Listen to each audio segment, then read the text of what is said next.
Well, hello everybody, and welcome to my little accommodation here in southern Sweden on an island called Öland. And I just arrived, and I am right now charging my batteries, um, my literal batteries, because I have traveled about 6 hours by car driving south from Stockholm to this location to join a star party that the SAAF has. It's a Swedish-wide, a national-wide organization for amateur astronomers and astrophotographers. And I joined them because I am a member of that society, and I have a few friends of mine also here. And we are just going to photograph and meet up and just, talk about astronomy and astrophotography. So I'm really looking forward for it. The forecast for tonight looks awesome. There is a place where we're gonna go. It's a Border 2 location, or like 1-2 location, one of the darkest, easy accessible locations here in Sweden. So I'm really looking forward to it because I haven't seen a really dark sky since I was a kid. I mean, it must been like 30 years ago since I saw the Milky Way on the sky. So I am really excited for this. So I really hope that the evening is going to give me some nice opportunities to take pictures that I simply cannot take from my balcony in Stockholm. Yeah, looks good. No wind and sunshine. And it's also going to be like 20 degrees Celsius or something all over the night. So it's going to be awesome. But there's one problem here. And that is actually not a problem for me. It's more a problem for you guys. And that is, they have like really, really strict rules when it comes to light pollution there. So I don't think I will be able to vlog or like pull up the camera and lights and show you guys exactly what I'm doing during the session, but I will take plenty of b-roll and hopefully some of that will come through so you guys can see like the really dark location that we are experiencing. And that is, I mean, it's gonna be awesome. And what I am trying to do this session, one more thing. This is a bit more of a vlog style video this time. So bear with me if it's a bit lower quality than you're used to from my awesome content. But anyways, the plan is the Dark Shark Nebula. I was thinking of which telescope to use if I was going to go for the TS Optics 115. That is an 800 millimeter f6. No, it's an f7. So it's not a very fast scope. I could use the reducer, making it a 630 millimeter f5.6. But since I'm only here 2 nights and I'm not sure how many hours I will be able to photograph, because I don't know, the forecast here is clear, but it can change over the course of a few hours. So I was thinking that I need to collect as much data as I possibly can during one night's imaging session. So I opted in for the RedCat 51, my new scope that I simply love. It's such a good scope, guys. You have to try it or have to see. I mean, it's super sharp. But anyways, enough about that. And I think I have a composition in mind for the Dark Shark Nebula together with another nebula just next to it, just simply collecting dust. I cannot photograph dust in Stockholm. It's, I mean, yes, I can go to a Border 4 location, but it's not Border 1, 2, like it's here. So yeah, that's the plan. I really hope I'm able to do that. It's straight up, so I'm not shooting through a lot of atmosphere. So I really think this is going to be a great photograph, but we'll see. So let me walk you through some of my worries that I have for this night's imaging session, because this is a bit of an expensive trip for me. It's a 6-hour drive. I really cannot afford to fail for this session. It's a super important session and I need things to work flawlessly, but I do have a few question marks because I haven't really tried the things yet. But well, anyways, the first thing that I'm worried about is of course the weather, the seeing. Will it be good? I mean, the forecast says that for today and for tomorrow it's going to be awesome, and I believe it will, but we're still on an island, on the southern tip of the island, and it's really windy. I mean, that could seriously cause some problems. So the solution I have for that is that I'm going to rig up really close to the car and really low towards the ground. And also the Red Cat isn't that sensitive to wind as my TS Optics is. The wind can really catch that and like really mess up like 50% of my subs or something. So I prefer the Red Cat for windy situations every time. The problem I have with that is that the rigorous rules that they have here, it says that I need to rig up behind my car and I need to park my car in a north-southern direction. That could cause a problem depending on where the wind comes from, but also I am rigging up on the place where there are 3 different locations you can rig up. They're like the super dark location, the medium dark, and the light dark, where people are actually allowed to drive in and drive out during the night. And I am planning to be there because I need screens and I need to be able to look at my subs at least. And really, a car passing by once in an hour or something doesn't really bother me because I mean I live in a borderline location. I get cars driving past like every minute, every 3 per minute. So I can hopefully, I think I may be able to rig up a little bit for me for the wind, but we'll see about that. Because yeah, I mean if a car can drive by, I don't think it's going to be that important to really follow the rigging rules on that specific location. Third thing that I'm worried about is my batteries. I have 2 batteries. I have one EcoFlow and I have another that is called CoCraft, and they're similar in power and they have about 4 hours of battery life each. So what I do is that I connect them serially. I have the CoCraft charging my EcoFlow while the EcoFlow is providing power to the rig.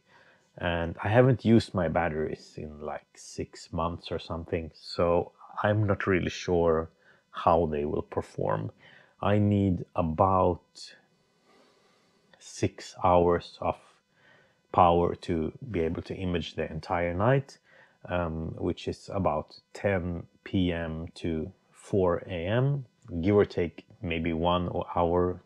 So maybe I could use 8 hours of power to be able to image. And I know that I had it before, but with this new rig, I have a cooled camera now. I have an AM5. I have new dew heaters. I am not sure that the batteries will be able to manage all of this. I know that on paper they should manage 10 to 12 hours and I only need like 6 or 7 hours.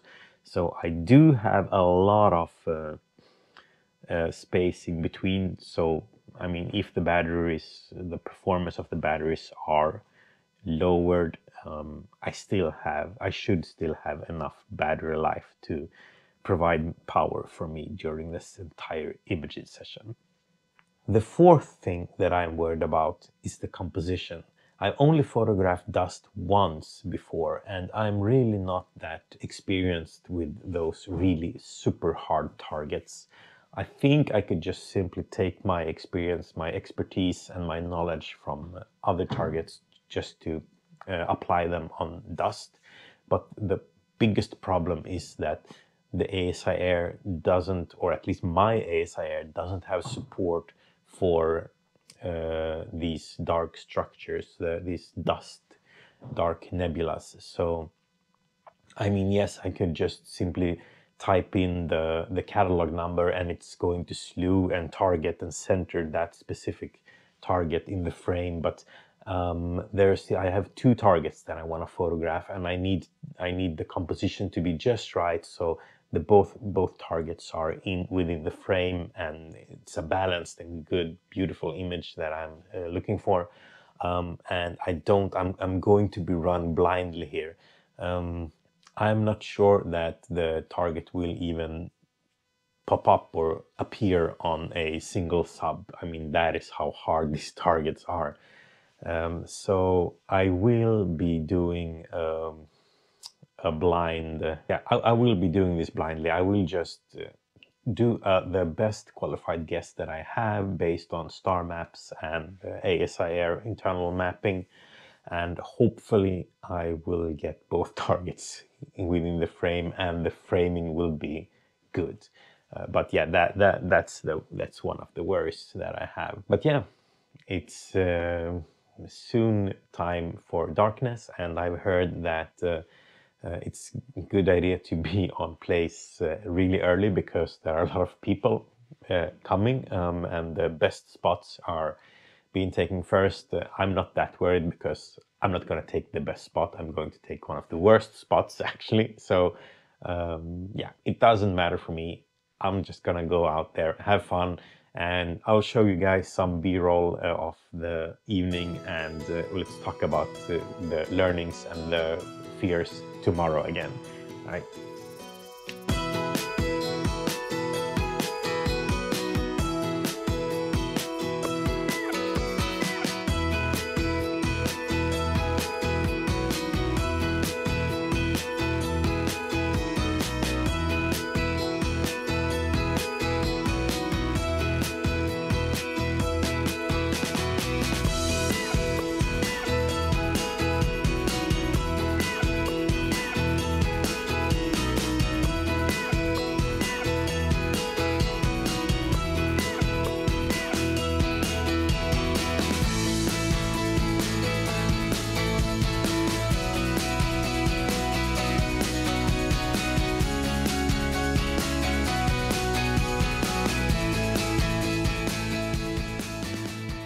Good morning, everybody, and I am exhausted. I have slept maybe 4 hours tonight, and I would have slept less if it wasn't for my batteries. A few of my fears turned out to be real yesterday. One of them was composition. Really hard to compose this correctly. I'm not sure if I managed to do that. We'll see when I have post-processed it. Other things are my power consumption and my battery. This battery, the EcoFlow. It didn't perform really well, to be honest. I had my Colcraft battery, it's charging right now, and it's roughly the same size as this one, a little bit more, but not much. And it lasted for 4 hours. Yeah, about 4 hours, and it charged this one. So when I went to try to get some sleep in the car at around 1 a.m., yeah, I knew that the batteries were gonna die at that point. So when I heard the beep from this one, I understood that the batteries of the first one had died and the second one was taking over. And this one actually has an indicator on how much battery life, or how long this battery will stay or operate based on the power consumption. And it said like 1 hour. So the other lasted for 4.5 hours, and this one couldn't last even 1 hour, 1.5, I think. So there's definitely something wrong with this battery, and I need to think a little bit about that. So what I did is, of course, I tried to lower my power consumptions. And yeah, let me just show you guys. So this is the Red Cat 51, and this is a bit of a nerdy video, but you can see here that it says that it's going to last about 5 hours here with the 16 watts of power consumption right now. The problem is that when the dew heaters are on, this one goes up to about 40 watts, and of course makes the battery life even worse. But still, it shouldn't. This one shouldn't say 5 hours with this. This one should say 10, maybe 15 hours at this consumption rate. So still something not okay. And I also charged this battery in like 30 minutes. So it feels like the cells aren't really working on this one. But what I'm doing right now is, of course, trying to figure out a way to lower my power consumption. And the only thing I can do is not cool this one as much. Right now it's not cooling at all. And of course my two dew heaters that I have, the small one for the guide scope and the bigger one for the main scope, will of course need to not run as hard. The smaller one is more difficult because it's USB charged. It has a small settings here, medium, low, high, and this one, the big one, is connected to the ASIR's 12 volt, so it's being powered by the ASIR, and I can control how much power I will give this one. Problem I had last night was that I had accidentally switched the two power cables. One goes to the camera and one goes to the main dew heater. And when I was trying to turn down the power for the dew heater, I was turning down the power for the camera, and everything just crashed. And I didn't understand why. I had to redo everything except for the polar alignment. I had to do that twice because it took me 2 times before I learned that lesson and tried to figure out what the problem was. And that, of course, drained my batteries even more because I had to slew to my target once again. And yeah, well, it was a mess, and recool the camera and stuff. So maybe not the best nights, not a flawless night, but lessons learned. I need new dew heaters. But right now, I'm just going to see what I can do about this battery here, because I am really not happy with the performance of this one. And I just try to debug that and see why it's acting like it does. But yeah, the Red Cat and everything else performed admirably, and I think I got really good subs. And the scene was amazing. Oh god, the sky was amazing, guys. I haven't even told you about the sky. I'm so sorry. Hold on. All right, so the sky. I mean, I haven't seen that. I haven't seen such a sky in 30 years or something. I mean, I could see the Milky Way, just like the band of stars. I mean, yeah, I mean, it was white. It was crazy. Yeah.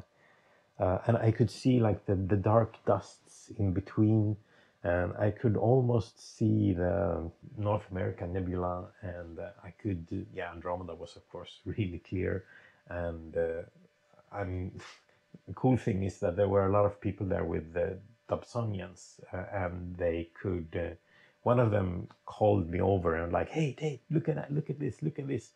And he had gotten the Eastern Veil Nebula in image. He, of course, had a UHC filter on it, but it was such a cool experience to actually see the Veil Nebula like live from with your own eyes. That was really cool. So I kind of switched the entire night by hanging out with friends and cooking food actually, and just had a great time. And there were a lot of people there. Some of them had really luxurious accommodations. They had their own like house wagon, I think it's called. And yeah, my little car was not a good place to sleep in for me. But yeah, lessons learned. I think the image is going to be great. I will put it down, download it on my computer and try some post processing. But first I need to go out in the sun and enjoy 1 day of vacation, take some rest, and tonight I will have the second imaging session, which won't be that much, I think, because the forecast is cloudy. So we'll see what I do. But I still have like 5.5 hours or something of data. I think that's good enough, and hopefully you like the image as much as I think I will. We'll see. And oh, one more thing. If you like this content, this a bit nerdy content of mine this time, apologize for that. But do give this video a like, it helps me out a lot, and Red Cat as well. And if you want to see more of me, of course, don't forget to subscribe, and do write your thoughts and your comments and feedback in the comment section. I really enjoy reading those, and I'll see you in Borderline next time. All right, bye.